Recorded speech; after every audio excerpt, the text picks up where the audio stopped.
ओम श्री साईनाथाय नमः। इस वीडियो में हम जानेंगे कि जो लोग शिरडी नहीं जा पाते वे किस प्रकार बाबा का आशीर्वाद प्राप्त कर सकते हैं। हर साल लाखों की संख्या में साईं बाबा के भक्त शिरडी आते हैं और बाबा के दर्शन भी कर पाते हैं। साईं बाबा को मानने वाले देश और विदेशों में फैले हुए हैं। बहुत खुश नसीब होते हैं वे साईं बाबा के भक्त जो शिरडी यात्रा कर पाते हैं और बाबा का आशीर्वाद भी प्राप्त कर पाते हैं। लेकिन जो लोग किन्हीं कारणों से जैसे तबीयत ठीक न होना, आर्थिक स्थिति, ऐसे कई अन्य कारणों की वजह से शिरडी यात्रा कर नहीं पाते, उन्हें निराश होने की आवश्यकता बिल्कुल भी नहीं है। बाबा खुद सदैव अपने भक्तों को कहते हैं कि जो लोग मेरी कथाओं को पढ़ते हैं या श्रवण करते हैं, जो लोग मेरा ध्यान करते हैं, जो लोग मुझे पूरी श्रद्धा से पुकारते हैं, उन भक्तों के पास मैं दौड़ा चला आता हूँ। इन बातों का वर्णन आपको श्री साई सच्चरित्र में भी मिलता है। आपके पास कई मार्ग हैं बाबा का आशीर्वाद प्राप्त करने के लिए। उदाहरण के तौर पर पारायण करना, बाबा का 9 गुरुवार का व्रत रखना,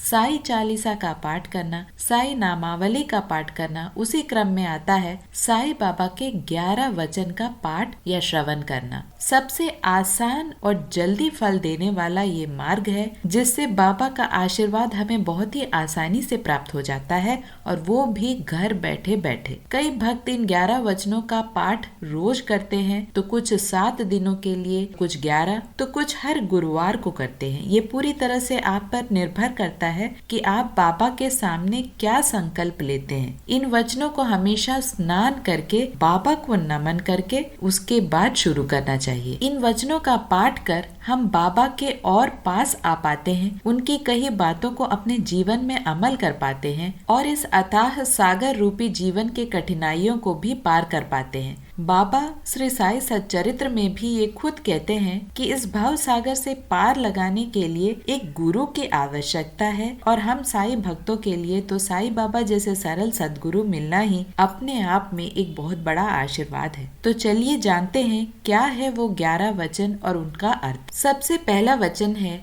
जो शिरडी में आएगा आपद दूर भगाएगा। इसका अर्थ ये है कि साईं बाबा की नगरी है शिरडी। ऐसी मान्यता है कि शिरडी में जाने से हर परेशानी का निजात मिल जाता है। दूसरा वचन है, चढ़े समाधि की सीढ़ी पर, पैर तले दुख की पीढ़ी पर। साईं बाबा कहते हैं कि जो भी मेरी समाधि की सीढ़ी यानी साई मंदिर में बाबा के दर्शन करने आते हैं, उनकी सारी मुरादें पूरी हो जाती हैं। तीसरा वचन है, त्याग शरीर चला जाऊंगा, भक्त हेतु दौड़ा आऊंगा। साईं बाबा कहते हैं कि जो भक्त हमेशा मेरे लिए अपने जीवन को समर्पित करता है, इस वचन में वो कहते हैं कि अगर मेरा भक्त मुसीबत में हो तो मैं भले ही शरीर में हूँ या ना हूँ, लेकिन भक्त की मदद के लिए दौड़ा चला आऊंगा। अगला वचन है, मन में रखना दृढ़ विश्वास, करे समाधि पूरी आस। साईं बाबा ने जीवन में श्रद्धा का बड़ा महत्व बताया है। साईं बाबा कहते हैं कि भक्तों को मन में पूरा विश्वास रखना चाहिए। समाधि पर आने वालों की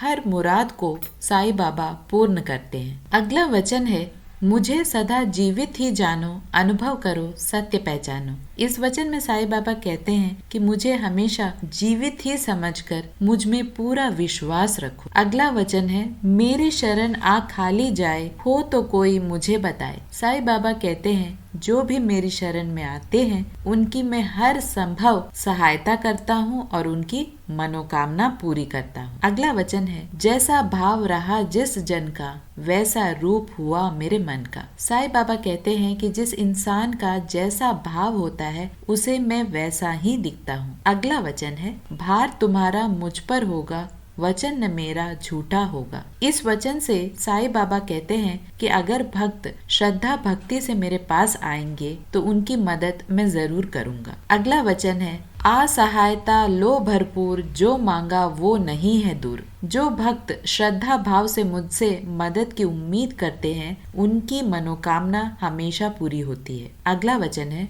मुझ में लीन वचन मन काया, उसका ऋण न कभी चुकाया। जो भक्त तन मन वचन से मुझ में लीन रहता है उस भक्त के लिए मैं हमेशा ऋणी रहता हूँ। अगला वचन है, धन्य धन्य वे भक्त अनन्य, मेरी शरण तज जिसे न अन्य। साईं बाबा कहते हैं कि मेरा वो भक्त धन्य है जो अनन्य भाव से भक्ति में लीन होकर मुझे पुकारता है, मेरा ध्यान करता है। तो ये थे बाबा के 11 वचन जिसमें जीवन का सत्य छुपा हुआ है, और अगर हम कोशिश करें और रोज ध्यान से इन 11 वचनों का जाप करें तो आपको निश्चित ही अच्छा फल प्राप्त होगा, आपकी मनोकामनाएं पूरी होंगी और आपके जीवन में जो परेशानियां खत्म होने का नाम ले ही नहीं रही, वे पूरी तरह से आपके जीवन से बाहर निकल जाती हैं। ये हम नहीं, बाबा के कई भक्त एक्सपीरियंस कर चुके हैं, अपने जीवन में होते हुए देखे हैं। आशा करती हूँ कि आप पर भी बाबा की कृपा दृष्टि हमेशा बरसते रहे। ओम साईनाथाय नमः।